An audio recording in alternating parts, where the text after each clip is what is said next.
Saya katakan bahwasanya Al-Imam Nawawi membolehkan bid'ah hasanah. Al-Imam Al-Iz bin Abdissalam juga membolehkan bid'ah hasanah.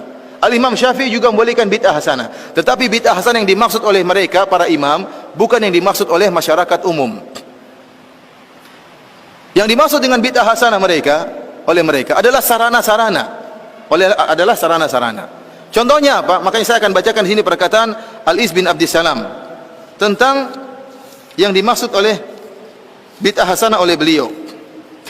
Al-Iz bin Abdissalam ini ulama besar mazhab Syafi'iyah yang dinukil perkataannya oleh Imam Nawawi sehingga mengatakan bahwasanya bid'ah terbagi menjadi 5. Dia mengatakan bid'ah terbagi menjadi 5. Dan sebelum saya membacakan perkataan beliau, saya ingin jelaskan yang dimaksud dengan bid'ah hasanah oleh para ulama Syafi'iyah adalah hal-hal yang berkaitan dengan sarana, bukan ritual. Contohnya mereka mengatakan di antara bid'ah hasanah, bid'ah yang wajib atau bid'ah yang mustahab. Contohnya bikin jembatan, contohnya bikin pondok. Bikin pondok ada enggak di zaman Nabi? Pondok ada enggak di zaman Nabi? Enggak ada. Di zaman Nabi orang belajar di masjid, enggak ada pondok. Tetapi di zaman sekarang dibuat pondok. Pondok itu bukan ritual ibadah, tapi pondok itu sarana untuk bisa belajar agama. Kemudian contohnya mereka mengatakan ilmu nahwu dan sharaf, ilmu bahasa Arab. Di zaman Nabi tidak ada namanya ilmu nahwu dan sharaf. Kenapa? Karena para sahabat semuanya bisa bahasa Arab. Yang butuh dengan ilmu nahwu dan sharaf adalah kita-kita ini yang bahlul tidak tahu bahasa Arab. Makanya harus belajar ilmu nahwu dan sharaf. Ini tidak ada di zaman Nabi, namun ada di zaman sekarang, dan ini bukan ritual, tapi dia merupakan sarana untuk bisa memahami bahasa Arab. Contohnya lagi ilmu jarh wa ta'dil.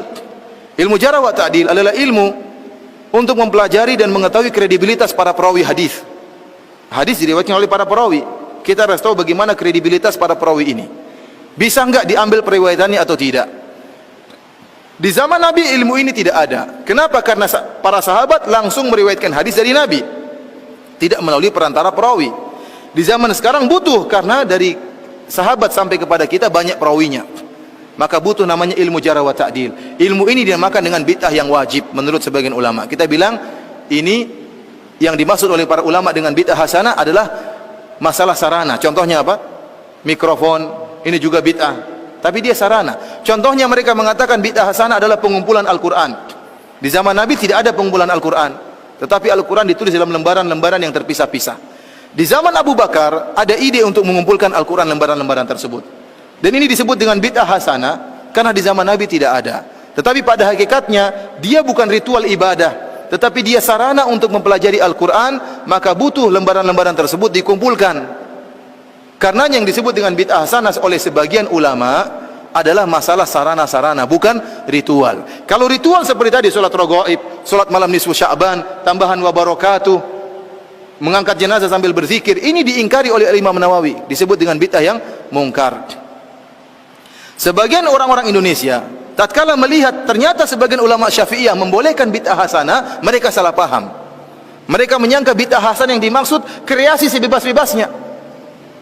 Padahal tidak, yang dimaksud dengan bid'ah hasanah adalah masalah sarana dan sarana, bukan membuat ritual ibadah yang baru. Ya. Karena lihat, tatkala Imam Al-Iz bin Abdissalam mengatakan bid'ah terbagi menjadi bid'ah yang wajib, bid'ah yang haram, bid'ah yang mandub, dan bid'ah yang makruh, dan bid'ah yang mubah. Jadi bid'ah ada berapa? Wajib, mustahab, kemudian makruh, haram, dan mubah. Ada 5 macam bid'ah.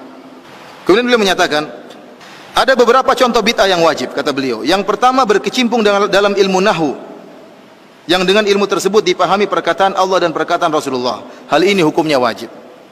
Menjaga syariat tidak mungkin kecuali dengan ilmu nahwu.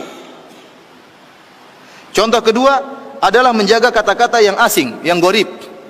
Jadi di zaman Nabi tidak ada penulisan kata-kata gharib. Jadi ada bahasa Arab, bahasa yang luas, dan Nabi dan para sahabat mengerti bahasa Arab dengan detail.